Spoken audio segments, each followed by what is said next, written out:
Everybody. My name is Teri Hunter. I'm an intuitive astrologer, and I'm here today to talk about the new moon in Scorpio happening on November 1st, 2024 at 5:47 a.m. Pacific time.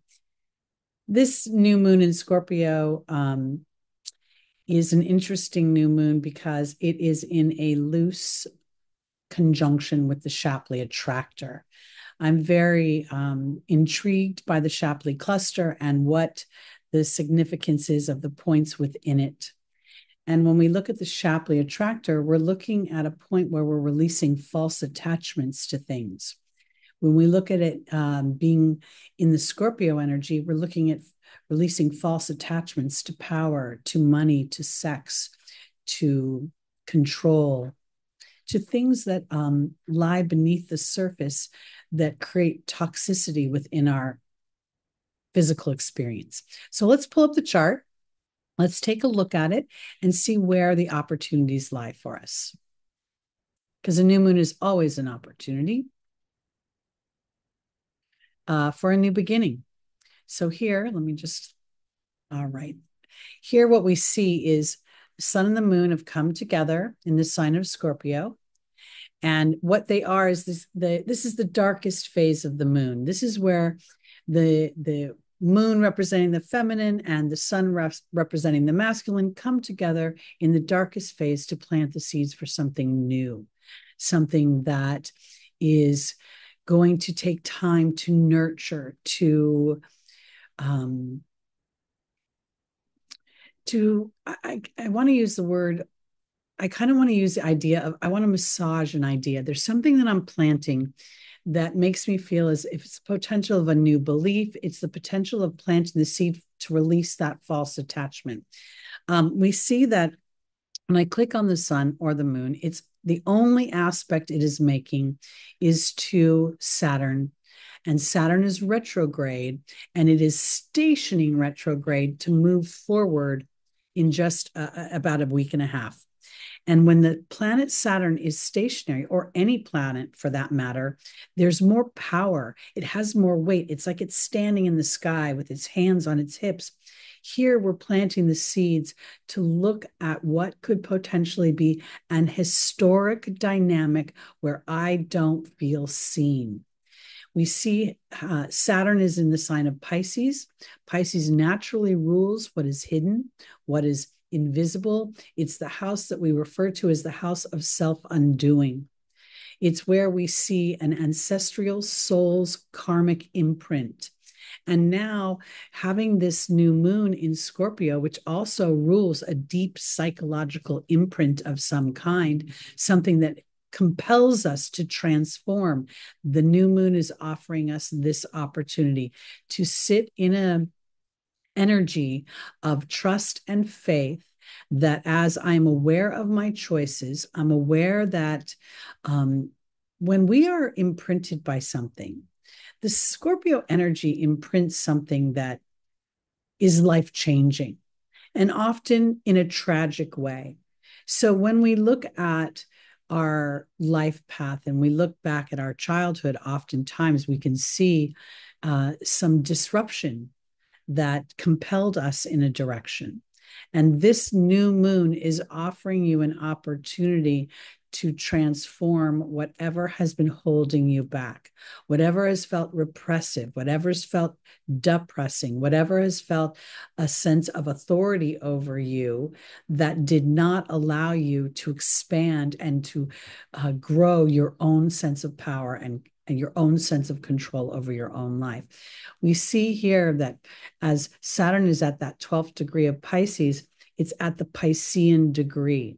So again, we're seeing this really strong sort of soul's signature of karma. And this supportive aspect of the trine is giving me an opportunity to plant new beliefs, new philosophies. The 9th degree is the Sagittarius degree.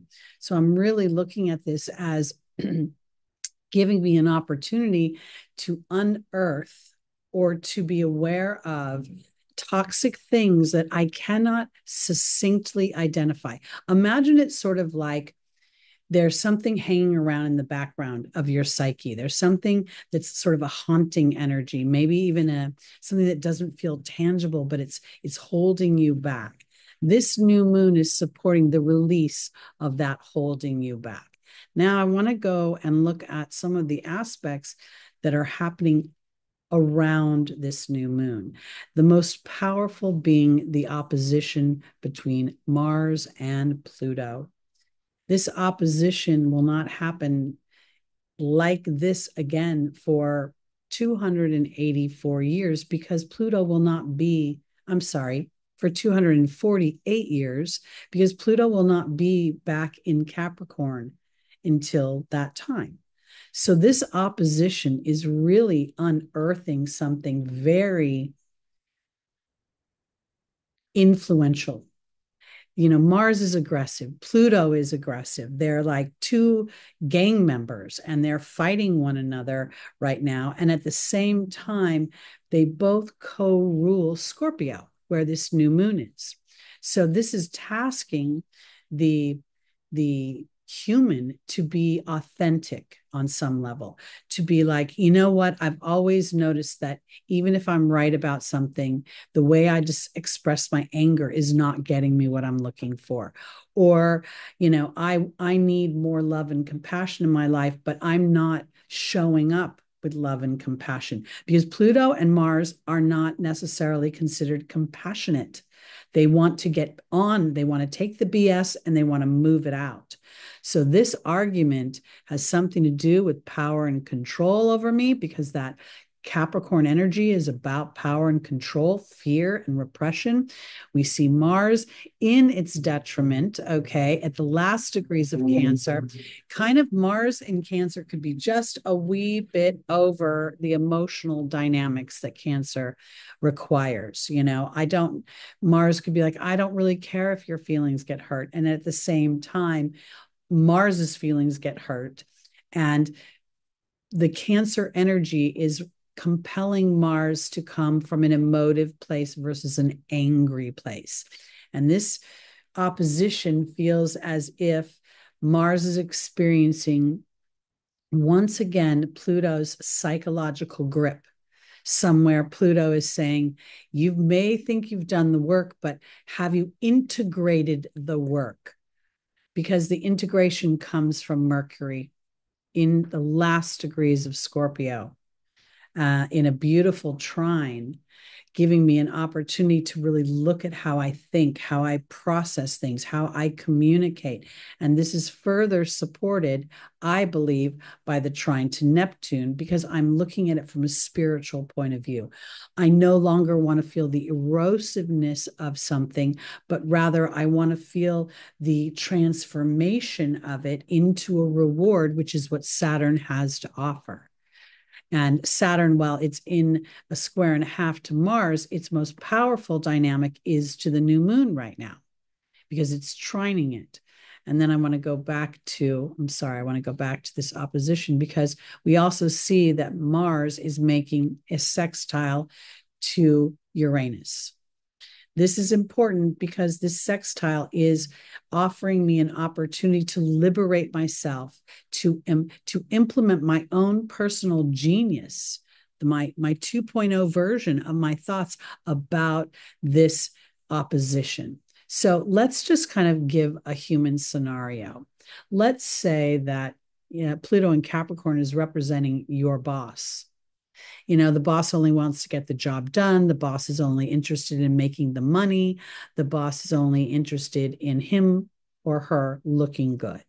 And here you are in a supporting role, trying to be a good soldier, and yet you're feeling the tension of this oppression. The opportunity comes from being aware of how I want to communicate this, to see that Neptune is offering me an opportunity to display an evolved version of myself. That without this opposition, I would not see and experience myself in the 2.0 version that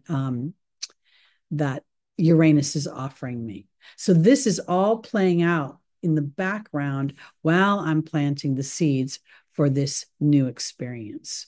meaning this new sense of power and control over my imprint. Every human being has a emotional and psychological imprint that starts from the day you were born and is nurtured throughout your childhood and what sets the platform for your adulthood. So I think this is very, very powerful. I also see in the background that we have Venus making an opposition over here to Jupiter retrograde in Gemini. Venus represents our money, our self-worth, our personal family history, and how that history molded us into believing what the possibilities were in our life for partnership, for resources and flow of our possessions and our money, and for a sense of peace and harmony. The opposition with with Jupiter right now is really tasking me on some level to rewrite my philosophies, to get down. Jupiter is in detriment in Gemini, and it's not necessarily looking for the details, but the retrograde is requiring a look at the details. The details here are being human. The details here are that Jupiter can't sit on, up in the temple or up in the monastery or up in the ashram, thinking about how great it would be to, be spiritual here on earth. There are earthly things that we must adhere to. We've got to get jobs, we've got to make money, we've got to put roofs over our head. So this opposition here is Venus wanting to branch out new philosophies and yet having to get down into the details, and those details are reflected in the square to Saturn, and then Saturn in its trine over here to the new moon, giving me an opportunity, even though it may not seem easy and it may seem as if I need to, it's almost as if humans get to a point and they say, you know what? I've been through this. I'm sick of doing this. Why is this happening again? The opposition between Pluto and Mars is telling you why it's happening again. And wherever this opposition is in your personal chart is going to reflect the landscape or the environment of which this old thing is coming back up. And now you have an opportunity to implement the awarenesses and the intentions that you have been nurturing, and that will be reflected in the new moon and the planting of new seeds to claim your power, claim your control. And the control is not over others. The control would be more aligned to your reactions to things or your response.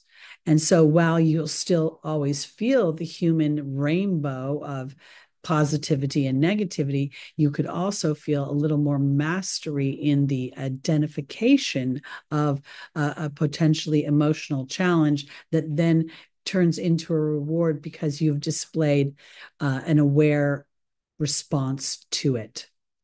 Now, I want to offer this too, because as we plant the seeds for a new moon, we're really looking at a cycle that could potentially be 6 months as we experience the full moon in the Taurus energy when we get to the Taurus season. So the things that you plant now will be really in direct relation to how you perceive and believe that sex, money, power, and control influence your happiness and your ability to thrive.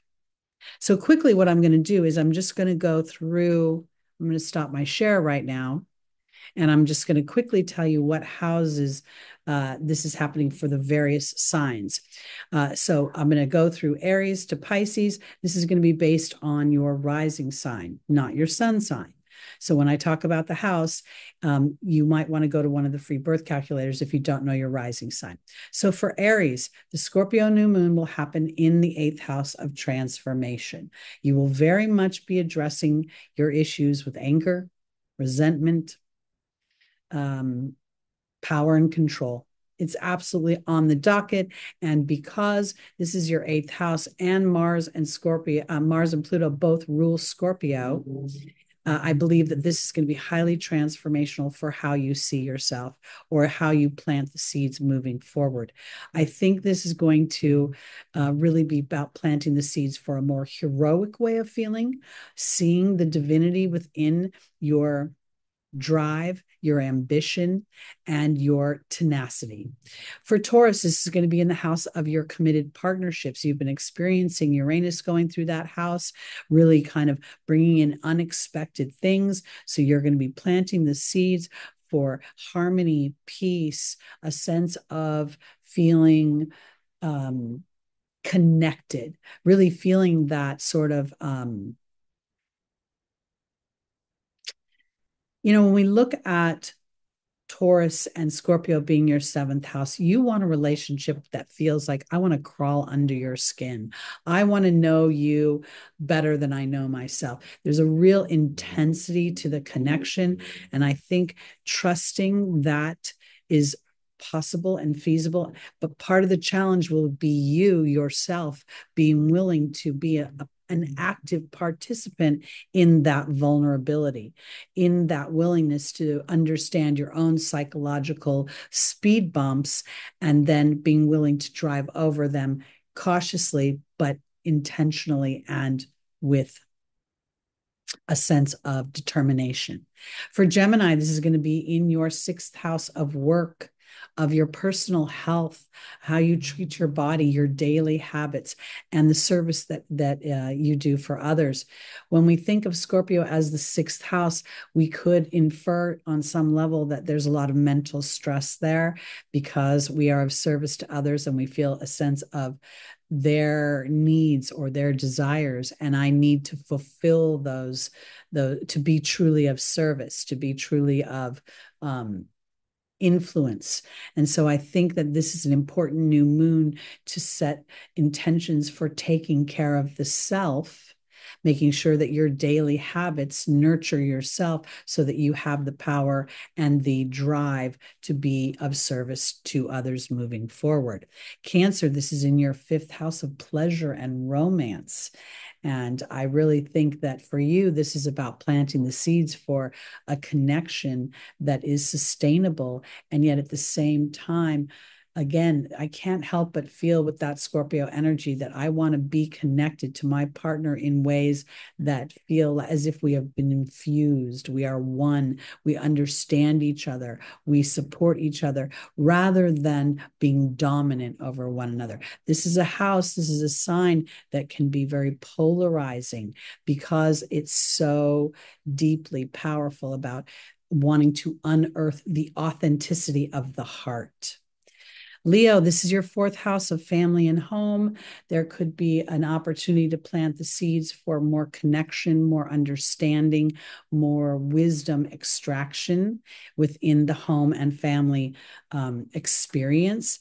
I also want to offer for my Leos that this could make you feel very passionate about your country of origin. You may inadvertently plant the seeds not only for your own personal family and home, but for the idea that wherever you live in the world, your sense of traditions, your sense of continuity is growing, feeling stronger, feeling a sense of wisdom extraction so that the dark serves a transformation into the light. For my Virgos, this is your third house of communication. This would be very powerful because it would be a probing house. It would be a house where you will be very aware on some level of how your siblings' psychological dynamic, your neighborhood psychological dynamic, the environment of your childhood. You could inadvertently be very aware of the power and control that others have over you, and the influence they had. So as an adult, your childhood experience, how people thought you were smart or thought you were, your intellect could have been very much something that was influenced. And as a result of that influence, you're now planting the seeds to either capitalize on a positive influence or to integrate and extract wisdom from what would have been a challenging influence. It's a very powerful dynamic because the Virgo energy by nature has a tendency to be self-critical and expect perfection, which is not reasonable. And then when we look at the power and the control that sits at such a deep psychological level that lives in the house of Scorpio, am I sexy enough? Am I smart enough? Am I making enough money to be good enough for everybody around me? This could be pulling you back. And this new moon offers you an opportunity to reconcile that experience and step past it. Again, the positive aspect to Saturn is in play here. For my Libras, this is the second house of money, of your self-worth, of using your personal skills and your voice in a way that provides a sense of security and a sense of flow with material resources. This is a very powerful time because for my Libras, the nodes are traveling through your first and your seventh house. And we're looking at the seventh house right now where the north node is transiting. So this could be an opportunity for you to plant the seeds to create some sort of, again, I like to use the word resources rather than money, but to create a flow of resources as you individualize yourself within your partnership. So you're bringing your special sauce to the table. You're not allowing yourself to be homogenized, but rather you're planting your seeds for your individual growth that plays into the dynamic that creates more sense of value as you interact with others. And I really am feeling this strong pull towards your seventh house and the people you interact with in your seventh house, which are also the house of professional partnerships, the house of peace and harmony within you that you take into your partnership. All right, Scorpio, this is all about you. This new moon is planting the seeds for you to be who you want to be, your perspective, your sense of identity, your ego, your power, asserting. I want to offer it this way. I believe that we are totally powerful over our lives in our ability to co-create. The challenge is the human has been pummeled with fear and with lack of self-confidence, usually from the beginning, because we're trained to please others rather than pleasing ourselves. This is an opportunity for Scorpio to manifest the pleasures of the self that they can then birth out into the world. This is an opportunity for a transformation. This is an opportunity to recognize where there has been toxic energies that have not served you. And when you recognize that, rather than trying to release it, it's an integration. So you start to use that intuitive gift that I believe Scorpio has at such a high level, especially Scorpio moon. But that's for another video. Let's go on to our Sagittariuses. Scorpio is your 12th house of hidden forces, of where we get in our own way, where we feel invisible. The 12th house is often referred to as the house of self-troubles, where you self-undoing, where you create your own issues. For my Sagittariuses, I really think that this is an opportunity to plant the seeds for awareness. I am very much about numbers. I kind of integrate these different philosophies that trigger my intuition. So when I'm looking at 12th house new moon Scorpio at the 9th degree, which is the Sagittarian degree, I'm planting the seeds for new philosophies, for an integration of something, to expand upon where I have been by capitalizing on my challenges, by using them as divine tools. So when I smell an energy that I've smelled before, or I feel it, but I can't see it, I cannot see it coming, I start to trust this inner knowing rather than waiting for my five senses to catch up. I think that's going to be very important. For Capricorn, This is going to be your 11th house of hopes and dreams, friendship groups, how you interact with, your social platforms on the internet.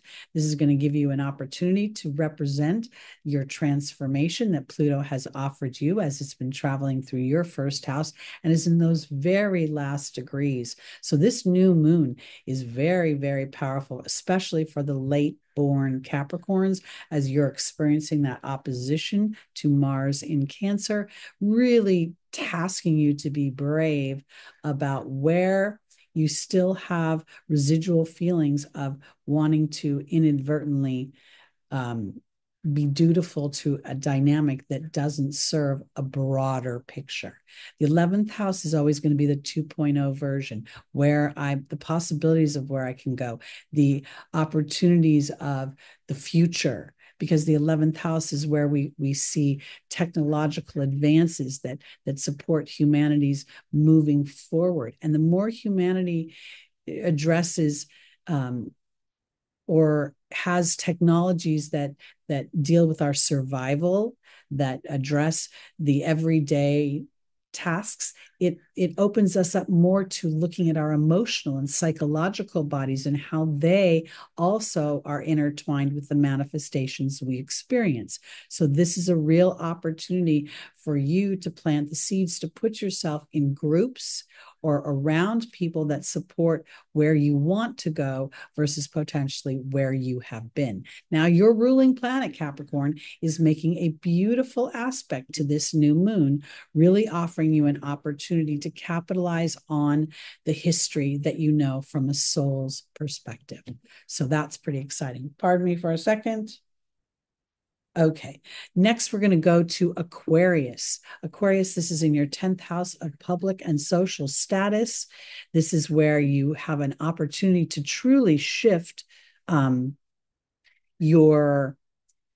how people have seen and perceived you in the past. The 10th house, while we often think of it as career and ambition, it's where we see a change in someone's life. You go from single to married, from being childless to having a child, to being, an admin person, to suddenly getting a management position. This is a real opportunity to plant the seeds for you to start to think about, where do I want to transform within my career?